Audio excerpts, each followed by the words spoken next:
Dans cette vidéo, nous allons voir comment s'assumer pleinement en tant que haut potentiel et être en paix avec soi-même.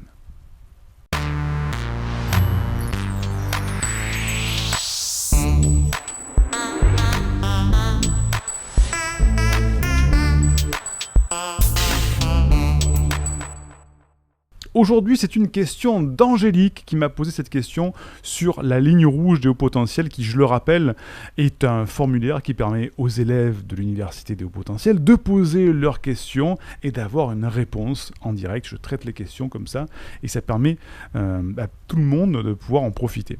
Donc, si tu veux bien sûr pouvoir poser ces questions, il faut être élève de l'université. Tu sais que tu as une formation que tu peux récupérer dessous qui te permettra aussi de me poser des questions.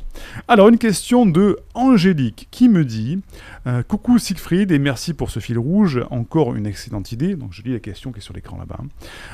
Faux self, plus dévalorisation, plus sentiment d'imposture, plus manque d'estime, égale passer à côté de sa vie, me dit Angélique. Dénigrer jusqu'aux différents rôles qu'on aurait pu jouer, l'importance qu'on pourrait avoir pour autrui, cette crise d'ado perpétuelle, est-ce que c'est la vie ? Point d'interrogation. Comment vivre en paix avec soi ? Comment s'assumer pleinement ? Il me semble que c'est vraiment le problème qui pourrit ma vie.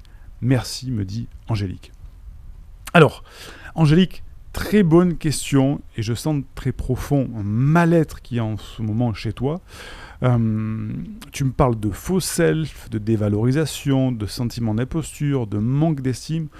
Tout ça, alors je ne sais pas si tu es au potentiel ou pas, mais en tout cas, dans le parcours de vie des hauts potentiels, c'est la description typique de la problématique d'un haut potentiel. Faux self. Alors le faux self, qu'est-ce que c'est ? C'est le masque social que l'on se met sur le visage pour se faire accepter. C'est-à-dire que le faux self, c'est un masque. Derrière le masque, il y a sa vraie personnalité, celui qu'on est vraiment, celui ou celle qu'on est vraiment. Et on se met un masque social pour se faire accepter des autres. C'est un comportement tout à fait naturel, nous le faisons tous. Le problème chez le haut potentiel, c'est que ce masque social devient énorme, lourd à porter, gaspille énormément d'énergie parce que ce masque social est très différent de la personne qui est un haut potentiel au fond d'elle-même. Donc ce faux self, très lourd, très énergivore. Dévalorisation, me dit Angélique, la dévalorisation, je dirais plutôt cette capacité à s'auto-dévaloriser, c'est le propre des hauts potentiels. Pourquoi ? Non pas parce qu'ils s'auto-dévalorisent, mais parce qu'ils se remettent sans arrêt en question, sans cesse en question. Un haut potentiel ne va jamais, en quelque sorte, se la péter. Il va dire, tiens, j'ai réussi cet examen, par exemple, ou j'ai réussi ce projet. Oui, mais en fait, j'ai eu de la chance. Oui, mais en fait, le contexte était en ma faveur. Oui, mais en fait, j'ai eu un partenaire qui a fait tout le travail. Oui, mais il va tout le temps se remettre en question. Et ce qui fait qu'au bon moment, il va dire, mais en fait, c'est jamais de ma faute si je réussis, si des choses, c'est normal, c'est grâce à quelqu'un d'autre. Donc, il s'auto-dévalorise de manière inconsciente. Sentiment d'imposture, ça c'est aussi le propre des hauts potentiels. Qui suis-je pour dire que je suis haut potentiel ?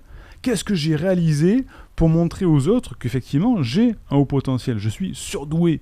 Effectivement, je le répète à chaque fois, on a ce sentiment d'imposture parce que dans la définition de l'inconscient collectif, on a cette définition très hollywoodienne dans les films du génie. Le génie doit être brillant, le génie doit avoir la science infuse, le génie doit résoudre des équations de mathématiques. Le génie, non, c'est pas ça du tout un potentiel, ça c'est dans les films. Le haut potentiel, il a une manière qualitativement différent de voir les choses. Il pense outside the box, il a une pensée en arborescence. Mais ça ne veut pas dire qu'il a la science infuse. Au contraire, il a des capacités d'apprentissage rapides, mais sur des sujets qui l'intéressent. Bref, ce sentiment d'imposture, il va venir parce qu'on se dit, mais en fait, qu'est-ce que j'ai accompli ?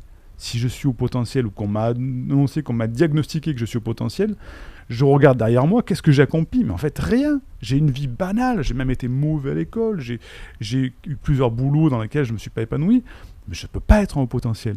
Donc, sentiment d'imposture et ce syndrome d'imposteur qui est très présent chez le potentiel. Manque d'estime, la manque d'estime, Angélique, c'est la résultante de tout ça. C'est la résultante du faux self, de la dévalorisation du sentiment d'imposture qui arrive par un manque d'estime en se disant mais en fait je suis nul, je suis un imposteur, je suis pas bonne, Voilà. Ça, c'est le schéma classique du haut potentiel qui va mal parce que il n'a pas encore pu faire ce cheminement de compréhension sur son potentiel qui va l'amener à s'épanouir. C'est tout le travail qu'on fait, nous, au sein de l'université. Donc, la question, c'est que tu me dis, est-ce que c'est ça la vie? Comment vivre en paix avec soi-même? Comment s'assumer pleinement? Eh bien, tout cet état que tu viens de me décrire, il faut le déconstruire pour ce qu'on appelle en thérapie, faire un reframing, c'est-à-dire le voir différemment. Comprendre premièrement que ce faux self, ce masque que tu mets dessus, c'est un masque de protection que tu as créé depuis ta naissance pour pouvoir survivre. Et donc que ce faux self, aujourd'hui, il est trop lourd à porter. Il te demande trop d'énergie, il t'épuise. Donc, il va falloir retravailler sur ce faux self, déjà pour dire, ok, je me suis fabriqué un faux visage, un faux comportement pour me faire accepter. Il faut que je reprenne contact avec la personne qui est derrière ce masque. Donc, il y a différentes techniques, on pourra en parler. La dévalorisation, je ne vais pas en parler parce que c'est sous-jacent. Le sentiment d'imposture. Il faut se dire qu'en tant qu'au potentiel, c'est tout à fait normal d'avoir un parcours de vie chaotique. Pourquoi? Parce que la société actuelle n'est pas faite pour les hauts potentiels. La société actuelle est faite pour les normaux-pensants, pour les neurotypiques, pour les personnes qui rentrent dans les cases, qui rentrent dans le moule. Et ce, depuis la maternité, en passant par l'école, en passant par l'université, en passant par le travail, en passant par les relations sociales.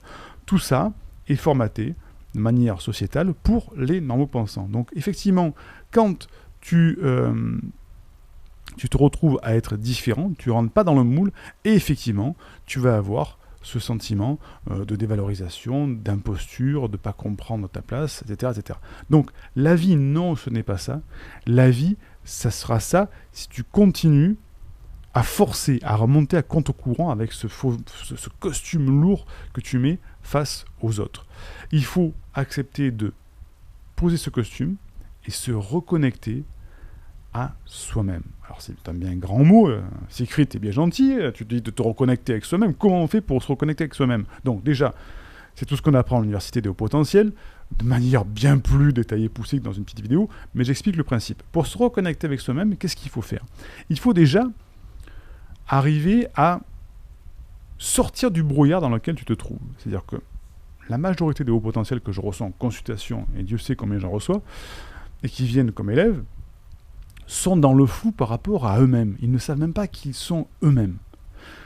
Ils se sont même pas assis, et c'est pas de leur faute, je jette pas la pierre, mais ils se sont jamais assis à une table en se disant mais qui je suis? Voilà, je prends une feuille, un papier, qui suis-je vraiment au fond de moi? Eh bien non, on se pose jamais. Eh bien justement, il faut faire cet acte de se poser, de dire ok, qui je suis? Bien sûr, il faut se poser des bonnes questions, et on va chercher ces réponses de qui tu es vraiment, Angélique, en faisant ce qu'on appelle une sorte d'anamnèse sur tout ton parcours de vie. On va refaire une frise chronologique depuis ta naissance à aujourd'hui, et on va aller chercher sur ce parcours tes souvenirs les plus intenses, des souvenirs positifs, des souvenirs négatifs, et on va aller creuser dans ces souvenirs ce qui t'a fait réagir.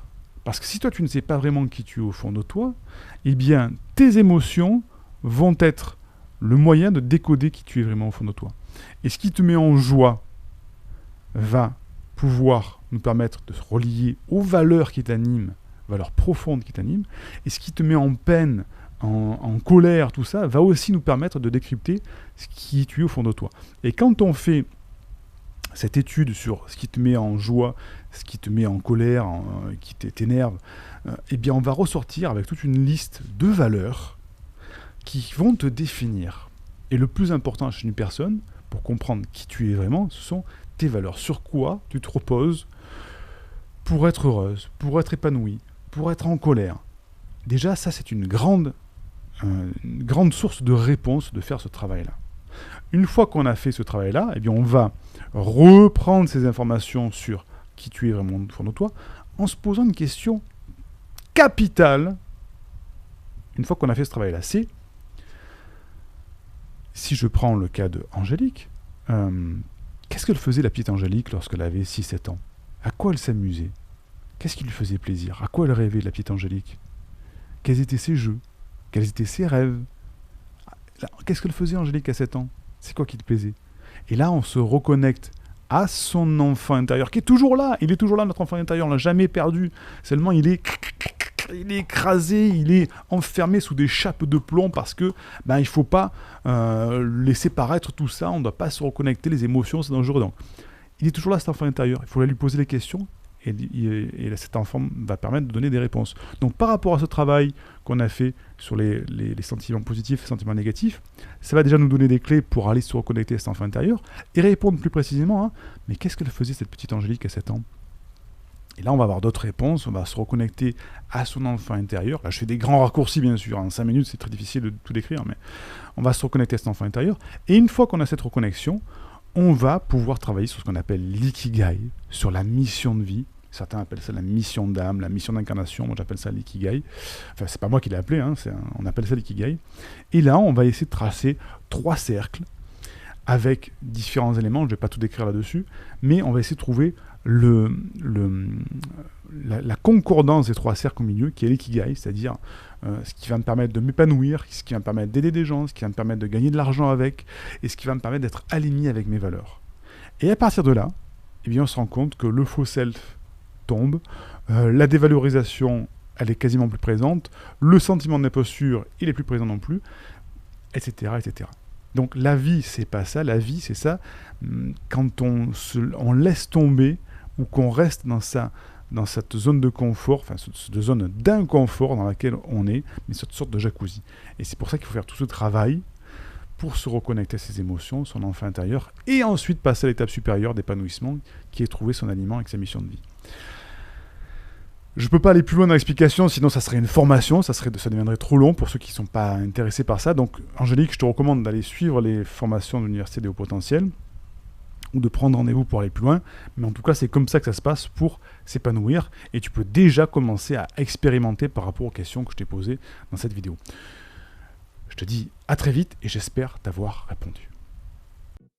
Indique-moi en description à quelle adresse t'envoyer la formation offerte qui s'intitule « Canalise tes pensées envahissantes et profite de l'instant présent ». Et surtout, partage cette vidéo à une personne de ton entourage que ça pourrait aider. Et n'oublie pas, comme le disait Einstein, la folie c'est de faire toujours la même chose et de s'attendre à un résultat différent. Si tu veux t'épanouir avec ta douance, c'est le moment d'utiliser le bon mode d'emploi, celui qui fonctionne avec toi, et de changer pour faire de cette terre un monde meilleur.